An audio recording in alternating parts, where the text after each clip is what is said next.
ஜகாத் ஒரு பிரயோக வழிகாட்டல். இலங்கை முஸ்லிம் சமூகத்தை மையப்படுத்திய ஒரு ஆய்வு. ஆக்கம் மிஷ்காத் ஆய்வுக்குழு. பிஸ்மில்லாஹிர் ரஹ்மானிர் ரஹீம். அஸ்ஸலாமு அலைக்கும் வரஹ்மத்துல்லாஹி வபரகாத்துஹு. மிஷ்காத் ஆய்வு நிறுவனத்தினூடாக இன்னும் ஒரு சீரீஸ் வழியாக உங்களை சந்திப்பதில் பெருமகிழ்ச்சி, அல்ஹம்துலில்லாஹ். இந்த சீரீஸானது ஜகாத் தொடர்பிலாக அமையப்பெறுவது குறிப்பிடத்தக்கது. அதிலும் குறிப்பாக ஜகாத் ஒரு பிரயோக வழிகாட்டல் என்ற எமது வெளியீட்டை உங்களுக்கு அது தொடர்பான தெளிவினை வழங்குவதாக இந்த சீரீஸ் தொடர்ந்தும் அமையப்பெற இருக்கிறது.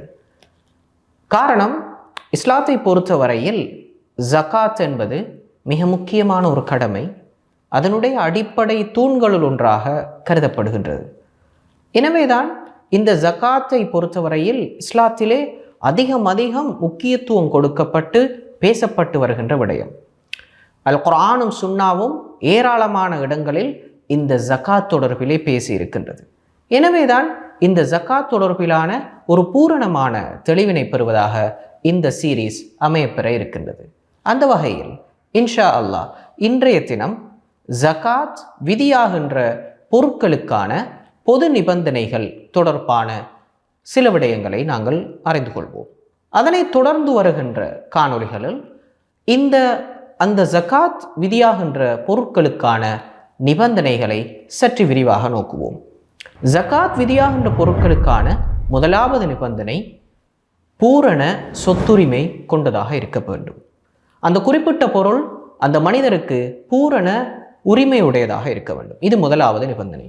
இரண்டாவது நிபந்தனை, அந்த குறிப்பிட்ட செல்வம் விருத்தி அடையக்கூடிய செல்வமாக இருக்க வேண்டும். மூன்றாவது நிபந்தனை, அந்த குறிப்பிட்ட பொருள் குறிப்பிட்டளவு, அதாவது அரபு மொழியிலே நிசாப் என்று சொல்வார்கள், அந்த நிசாபை அடைய பெற்றிருக்க வேண்டும்.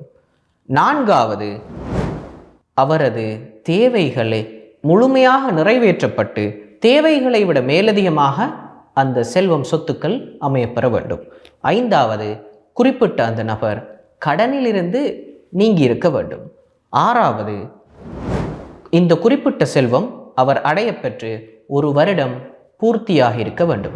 இந்த சந்தர்ப்பத்திலே சந்திர வருட கணக்கு அடிப்படையில் தான் இந்த வருட பூர்த்தி கணக்கிடப்படுவது என்பதை நாங்கள் அறிந்து கொள்வது அவசியமாக இருக்கிறது. அதேவேளை விவசாய விளைபொருட்களை பொறுத்தவரையில் அவற்றுக்கு இந்த வருட பூர்த்தி என்ற நிபந்தனை அமையப்பெற மாட்டாது என்ற விடயத்தை நாங்கள் நினைவில் கொள்ள வேண்டும். எனவே இன்ஷா அல்லாஹ் தொடர்ந்து வரும் காணொளிகளில் நாங்கள் இவை தொடர்பிலான விடயங்களை சற்று விரிவாக நோக்குவோம். ஜஸாக்குமுல்லாஹ் ஹைரன்.